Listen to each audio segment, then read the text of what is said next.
I went ahead and hit it, so something going. Is that all right? Good. I got 6 o'clock. I think we're ready to go. Let's call this meeting to order with the pledge. I pledge allegiance to the flag of the United States of America and to the republic which it stands, one nation, under God, indivisible, with liberty and justice for all. Thank you.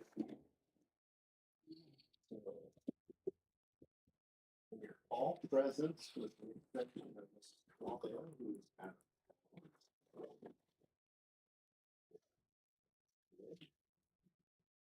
Before we get into boring stuff, recognize some stellar kids. So, Dr. you want? Sounds like we don't know that Eliana is here for this one, so may try to get her next month and go from there. So I think the other two, Mr. Young, I don't want to take away the honors, but Reagan's at the choir, Dr. Reagan's at choir. Just seen it. There you go, you're right, she is, I forgot. you want to come up? Absolutely. Maybe we can have Reagan back next Do that next month. time along with the other, that way I can read off. she'll be recognized. Okay. Well, there's not another concert.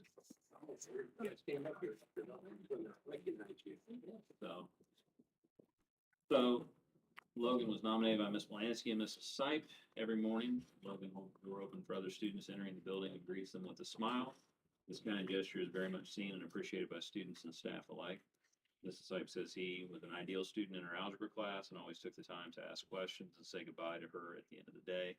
Both Ms. Blansky and Mrs. Sipe spoke of how proud they are of him. So we appreciate the work that you're doing. And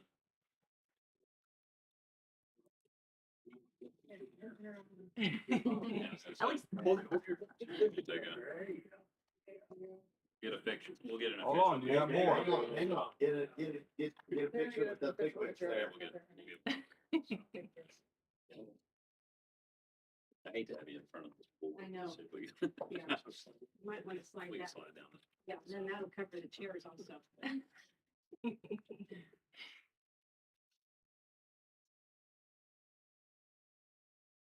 Very good. All right, Good job. Logan. So, Congratulations. Logan, We got questions. what's your favorite class? Geometry.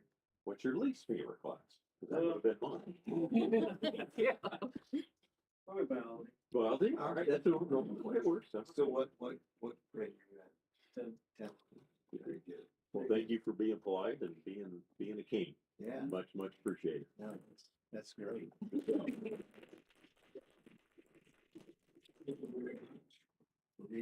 Now you can really sit down. I know you've Yes. tried like 5 Sorry. times Yeah. now.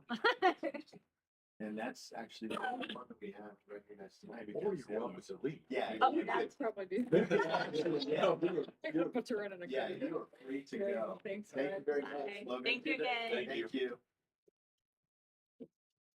All right, so we'll try to catch the other two next month. We'll just be a little heavy on that, which is fine. We've got time to recognize this week, so. I will open it up for any public comments on anything that's on the agenda.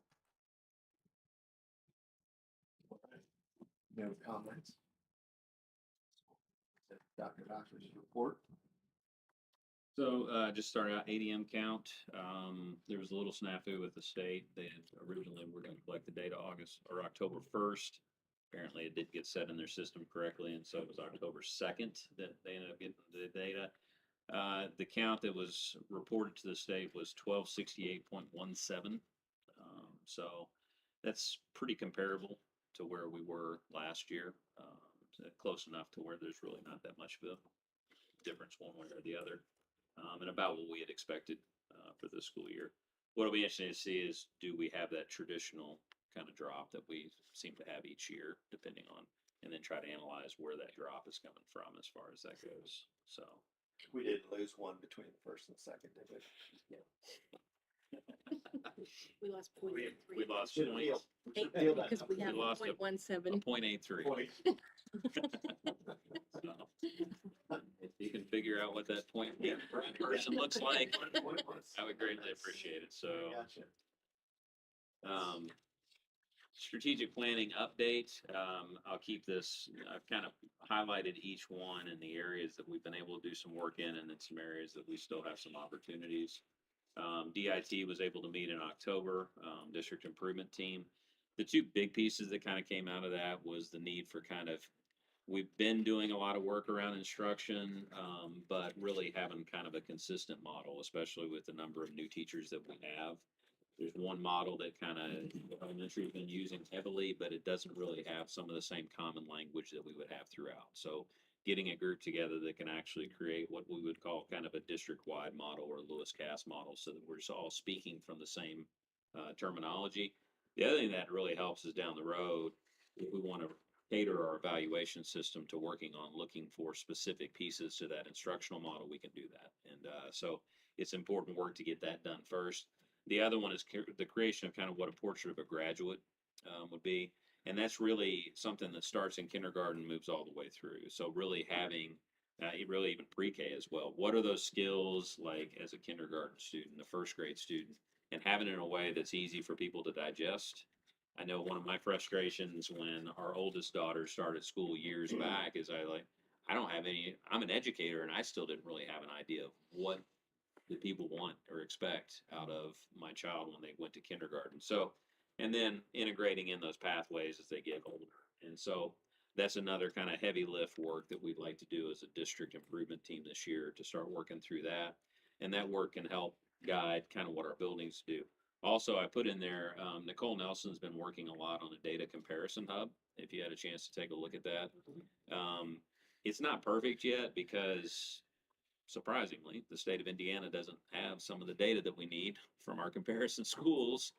You have to take like a 2-year look back and not immediate. So hopefully as like the iLearn checkpoints become something that is actually done by every school every year, we'll have actual better data that we can use for that piece. So that then we can really start looking at what are some of our weak areas and how do we really compare with the area of schools around us. If you look at that data hub now, you can actually kind of get some idea, of longitudinally what we've done, but also how do we compare to some of the schools around us in certain areas. So really appreciate the work that she's done on that because I could go and tell you what the scores are. I don't think I could make it look as nice and pretty as what she does. Yeah. In fact, I know I couldn't do that. Jason's been working on the HR hub. He's probably 40–50% of the way through with trying to get that into place. I just kind of listed some of those partnerships that we already have. I do think one of the other things that came out of the DIT conversation was really kind of getting an idea around what is the future when it comes to like those partnerships, but also getting our kids more dual credit opportunities. I think that's something we're going to continue to dive into. I've reached out for a surveying company to just kind of get some ideas around getting some help on just basically a total package of staff, student, and stakeholder surveys so that we can start to get some good data that we can use from there. So as soon as I have that information back from them, I'll share it with you guys to kind of see, is this where we want to go with this? The challenge I found is that the companies that I've seen that do surveying in the past, they always want to sell it as one comprehensive strategic planning survey package, which usually makes the cost go way up. And I don't think that that's really what we're that interested in. We more just want good data and surveying done so we can see what are some of the areas that we really are still weak in and need to work on. And then campuses, I think, you've already seen some signs out there that some of the work that's being done. The next thing is to kind of move interior. Would like to get some students in on that process of taking a look at some of the branding that's done interior and also just some of the just overall aesthetics. Couple major areas that they really, Mullet's got some designs that I'll probably share out at the next board meeting.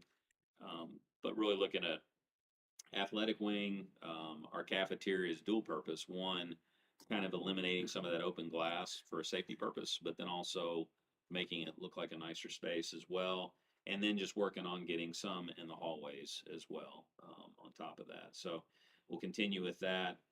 Safety, we had our first behavioral risk training, and I'll kind of highlight what I did with that piece.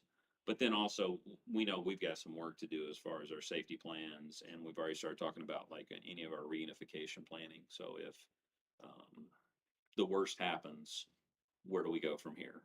And that's even though it's always mass chaos when the worst happens, you still can have a plan to help mitigate that. So we still have a lot of work that we need to get done on that piece.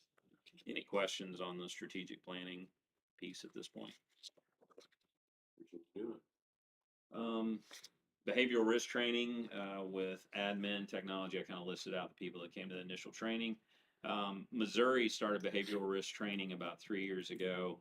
The foundation of behavioral risk came out of really Colorado and Virginia and the work that they did in those states because of some of the mass shooting incidents that they had. Columbine in Colorado and the Virginia Tech shooter in Virginia.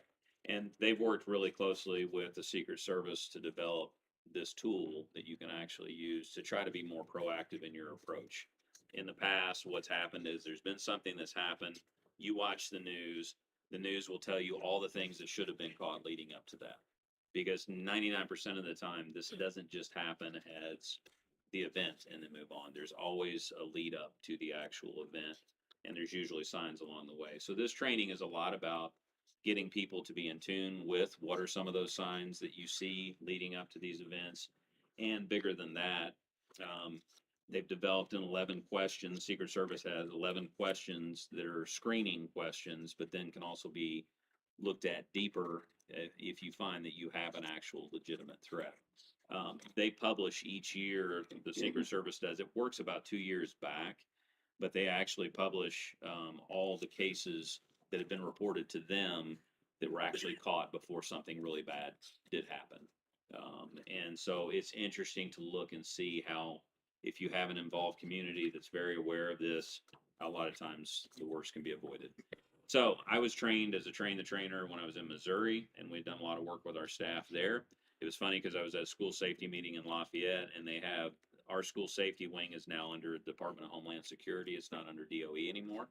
And I was talking to the new director, and she had mentioned during her thing, she said, now the behavioral risk is part of state law. I'm curious to see how we attack that. So I went up and talked to her afterwards. And so it was nice that we had already had this as part of our toolkit when I was in Missouri, went through the train the trainer. I had all my stuff already, just had to tweak it to make it Indiana as far as that goes. So what'll happen next is trained admin staff, they're going to put together teams in their buildings, and then we'll go and actually do training with the teams. And what you really want to do is if you have a situation, you know, a hypothetical of a kid sees a threatening message on social media and they report it. By the way, another weakness that Indiana has, we don't have a great reporting site for this type of stuff. In Missouri, they had Courage to Report, where you could report it out and they would actually contact the school where the message, it was all, we have through the State Police Fusion Center, there is a reporting mechanism, and we've actually, if you look at our website now, that number is actually on the website, but we don't have a, what I would call like an easy tip line for people to be able to use. But say we get a tip, you assemble a few members of your team together to do that screening portion of it and to see and you determine as a team whether this is actually something you would consider to be a legitimate threat. And then if it is, you move on to the full actual assessment of it. The reason you do it in a team approach is so that you don't get the person that's like, I know that kid, or I know that adult, or I know that person. There's no way they could do something like that. So you want to eliminate some of that. And you also try to have them do the screeners separate. So you eliminate some of that groupthink that can go into this. The biggest message in all of this is understanding that in the old days, you'd have a threat, you would kick a student out. Guess what? That threat doesn't go away just because they're not at school. In fact, the Secret Service would argue your threat just got worse because they're not in school and you don't have any control over what are they doing. So the end run of this is when you're done with the behavioral assessment, you're bringing a lot of players into it. You're hopefully building a bond and relationship with the parents as well so that you can talk with them and get them on your team. And then you're putting a plan for them to be able to be in your school and be safe in your school. The idea, again, be proactive, don't be on the news later talking about all the things that you missed along the way. So we'll be working on that next phase here in the fall to try to get teams in each building and be ready for full implementation in the spring. So any questions? I know that's a lot that I just threw at you. I will point out, I don't know if you can find it, the pathway to violence slide. This is a kind of an interesting, and the person I used to do this training with used to make fun of me because I told her we could have the slide in about 7 or 8 times in the actual presentation. But what's interesting about this is it kind of shows that model that the Secret Service has actually kind of looked at as what happens in these situations. So there almost always starts out with a grievance. There's some type of violent ideation and research that happens kind of in that next phase. And if you want to go down a serious rabbit hole, talk to somebody in the police about the dark web and all the things that you can find out from the dark web as far as planning these attacks. There's groups out there that actually that's what they do in the dark web is they talk about these things. There's usually some type of pre-attack and probing and breaching. So there's somebody that's trying to figure out, can I get what I need to the scene and then the attack. So what that really points out is that this isn't like I woke up today and I decided I wanted to do something terrible. It really does. And all along the way, a lot of times there are signs that people see. So as fast as it escalates, if you can catch it, sometimes it can just as quickly de-escalate the situation. So I just point that out because I think that's one of the things that a lot of people miss, and really getting your school community into the idea of if you see something that doesn't like look right, smell right, say something to somebody so that we know about it. So anyway. The assessment screening, I see there's like a form. Eventually you want that down to the level where basically any employee could be a reporter type thing, or, you know. Yeah, so you want it to where that anybody in your community could actually be a part of it. I try to limit the number of teachers that actually go through the full training. What I do is kind of more of an exposure training with them because teachers always like, I don't know that I can get pulled out of my class to go and do something like this. But it is important for them to kind of understand when this happens, because this is a frustration that teachers have a lot of times. They know something happened, but they don't know what's happening. They don't know what's going on behind the scenes to actually, and all they see is kid did something and then they're back in class, but they don't know any of the behind. So it is important for them to understand that we are going through a process with this. And there are times kids will say something really egregious or dumb, trying to poke at somebody else. And then somebody who's not the intended audience will report and say, this kid said they want to blow up the school or they want to do something. And so when you go through it and you, like this goes to the level of we involve the police to see what means that somebody would have carrying out a threat. You go through it and you realize, no, this is probably not an impending threat at this point. This was a kid being a complete and utter goofball. But staff don't know that a lot of times. So they just see the kids back in class again. So this kind of helps them to understand, yes, we are following a process each time we do this. You really want to pick like key staff members that actually A, have the time, but also B, are in certain areas. Like we do like to wrap in some of our counseling staff, nurse. I already had our technology go through this training because they're huge in doing any of the searches that we have for social media, and administrators. We'll probably have a few teachers that are trained in it, but it's going to be teachers that are in areas that they can't have some free time to be able to get out and help with one of these assessments if we need to do it. And so hopefully we don't have a lot of them, but unfortunately. Could a tool like this be used to, I mean, would this drive people to be more aware of, you know, what's going on?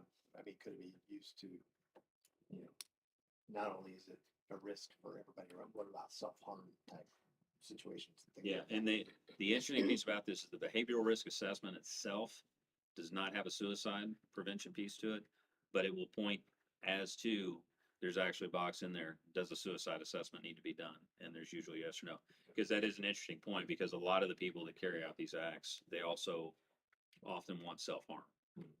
Many times, like suicide by police is one of the actual ultimate goals that they have when they're going through this process. So yeah, there is that, and I've actually included in the toolkit the suicide screener as well that goes with that. So we'll have it all in one toolkit to go with it, so. Glad you have that background. Makes it easier to. Yeah, a lot, it was, I will say, when I first got into this, it's not something I ever wanted to do as an educator, but it's some of the best training that I've ever actually been through.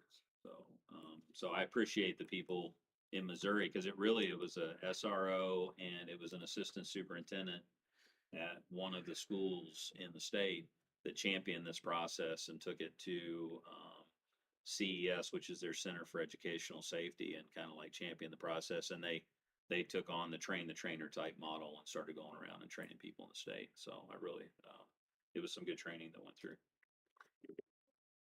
I appreciate you putting your skills to work too. I mean, the train to trainer idea is great, as long as we follow through all the way Yeah. through. So, yeah. There's a lot of work still left to be done. Oh, yeah. No, no. Just that you're staying on it is good. Don had to listen to me for what, it was like 2 hours and listen to me talk. That was torture enough for you guys. Time flew by. Like 5 minutes. It was great, yeah. It's, It just- really is good. That's what you say, this tongue in cheek, but yeah. So it's good information. All right, anybody else have any questions? All right, well, we'll move on to Mrs. Gray. Treasurer. So the fund report is attached in all the appropriate reports for you to be able to look at, separated in operations, education, and then them together. The education balance, 1,356,584. The operations balance, 2,817,716. And then all of the additional reports are on here. One of the things that's different is that we no longer have a textbook fund. And so whenever we receive our tuition support in there, the NESP is figured in there now, and the textbook. So one of the things that I've done is we need to get that money into the budget because we have spent money in textbook materials or in curricular materials and those types of things. So attached is this additional appropriation. The amount that we received was $200,825. So this resolution just needs considered, and then it'll come back for adoption in the next meeting. This was the amount that was received. We have spent some of that money already, so that balance is negative in that fund, so I'm gonna recoup it with this. And of course, if all of this isn't spent, then it'll just go right back into the unappropriated education fund. So if I could get you guys to just make a motion to vote on that, to just consider. It'll be advertised on the website and then it will be on the next agenda. Vote to put it out there. Yeah, you'll just need to make a motion to consider the resolution for the additional appropriation. Motion made. All right, so motion to consider, is there, we got a second? We got a second, so all in favor of considering this for the next meeting? Aye. Aye. Four, okay. Yeah, Posted. and then it'll be on the website and it'll be on the agenda to adopt that Okay. next month. All right. How are we making progress on all the funds down at the bottom, like with the liability issue and all that? There are just a couple funds that we're working on now, and then I had said to Computrol that certainly needs to be completed by the end of the year. Yeah, that's what that was so, my thought. We are very, very close to those being reconciled and that being wrapped up. I had a chance to dive deep. How are we compared to our budget? We're on point for, right now, the education fund, the way that it shows, it looks like we're a little bit short, but we need this additional appropriation for the curriculum materials that we purchased. So once we get that recoup back in there, then we're, 51,000. yes, After that, then we'll be on point. Anybody else have any other questions? Thank you, Mrs. Green. Okay. Questions about the HR? We had 0 openings. I thought that was Yeah. good. Yes, that's good. Well, if there's no questions on that. Don't have any other admin directive reports, right, Don?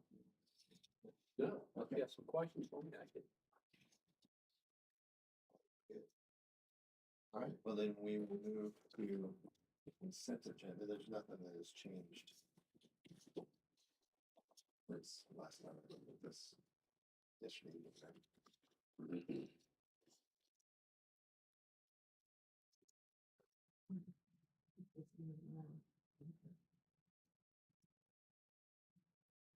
All right. Then I would entertain a motion to accept the consent agenda. Right. Motion seconded. All in favor? Aye.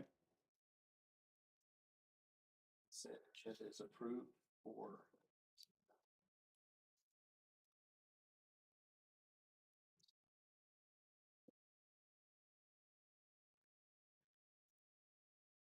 Let's hear that now. Move on to donations. So we have an anonymous donation of $1,000 from teachers working towards their master's degree. This is why that question was going around this last week. I assume. Which one? It was in Don's letter. Maggie had asked me to find out if, and the elementary, if there's anybody working on their master's degree, where they were getting that training. So. Anonymous donation of 1,000 for teachers. So is it $1,000 that's gonna be split amongst all of the teachers that are Well- getting their? There's $1,000 or is it per $1,000 teacher. per No, teacher? it's one, the donation was $1,000. And on in the memo on the check, it just said for teachers who are working toward their master's degree. Okay. So there's a total of $1,000 in that donation fund. How you gonna split it up? Take a look at the number of teachers that are actually can legitimately show they're working on their master's So degree. if there's 4, you'll give them each 250 as a what, stipend? Because, I mean, are they gonna show it as income? No, we'll just write them a separate check through accounts payable instead of running it through payroll Do that? because Yeah. it's a donation. How can do you you do do that that? as an Well, employee? because it's a donation, it's I don't not think you really can do that. income. Not from Lewis Cass. If you write it from Lewis Correct. Cass to the employee, That's not okay. I don't think that's, as an employee. Well, that's You You true. can. Yeah, Yeah, if the person giving the money to They Mr. can. Dr. Yeah. Daughtry to get his master's, okay, Right. but not, you can't just automatically Yeah, say then now.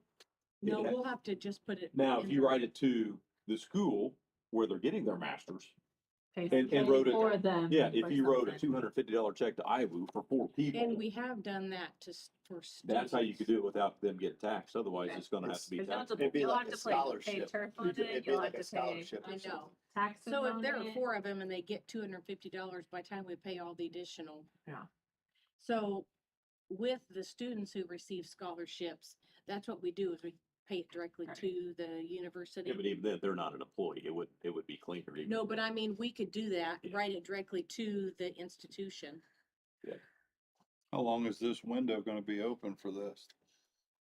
Well, You until the already have the money's not check, there, right? we have the check Yeah, and it's kept separately in a donation account. I understand, but if you have 2 people apply, but there's 5 that maybe were eligible, I guess what's the game plan? Is it to get the word out, hey, we have money? so what you've let everybody know they have a deadline to report Yeah. and they have to show some sort of. How many were there, Don? 0 got back to me, but I'm not What? sure they didn't contact Maggie. No, they didn't contact Maggie because whenever I spoke to her, there were no individuals who were, It's accepted, and then let Dr. Daughtry get back to us Yeah. next month with a plan. I think that's. Is that something Jason should throw out or just say, hey, there's some money available? Yeah, I mean, we'll have He to, could. we'll have to treat it as something central. Honestly, we've been so heavy into the bargaining window, this Yeah. hasn't really hit the radar, because we Yeah. just got the check in. And yeah, we Student just is- got this check. Oh, okay. Yeah. Well, yeah, I think that's good. We'll accept it. You guys So figure it then out. we can try to figure out a system to do. My understanding is that this has been a donation before.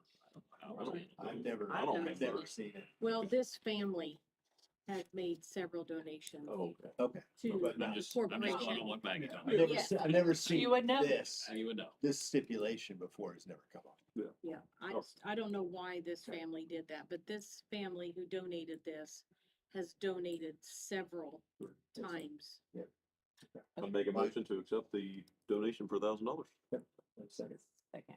All right, all in favor of accepting the donation, signify by saying aye. Aye. All right. Donation is accepted. Thank you. So, Think you Alright. would put it yeah, thank you to the family. It's an unusual situation, but I also thank them for thinking about it, so. Appreciate the donation. Wonderful. Okay. Yeah, that's great. Yeah, people are engaged. All right, now is the time for public comment. If anybody has anything they would like to share, now is the time to do that. I have a question. Yeah. Erica Collins. Is it required to get board approval for a new student club at the high school?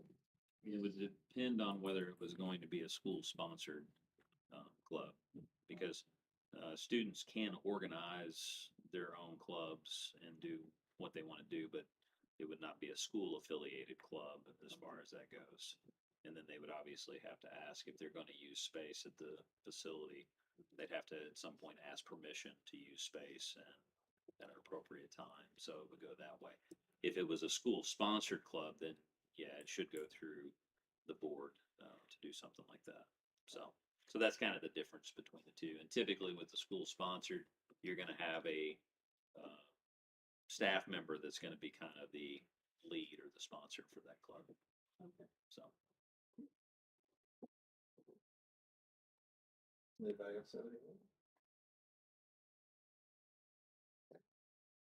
Then we'll move to board comments, or we can actually start with Mr. Dan. You got anything for share this evening? No, I don't. Nice. That's even better. Even better. Wait, not that I don't want to hear from you. You're wrong. Don't get me wrong. Last I looked, the Cubs were winning. Prolong the torture, is Yeah, that what it is? yeah. Put it off for another time. Yeah. All right. Mr. Lee, you got anything you want to share?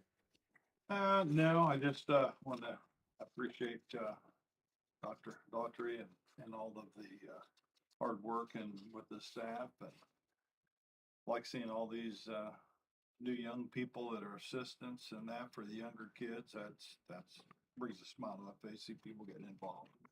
So I like to see that. So that's really about it.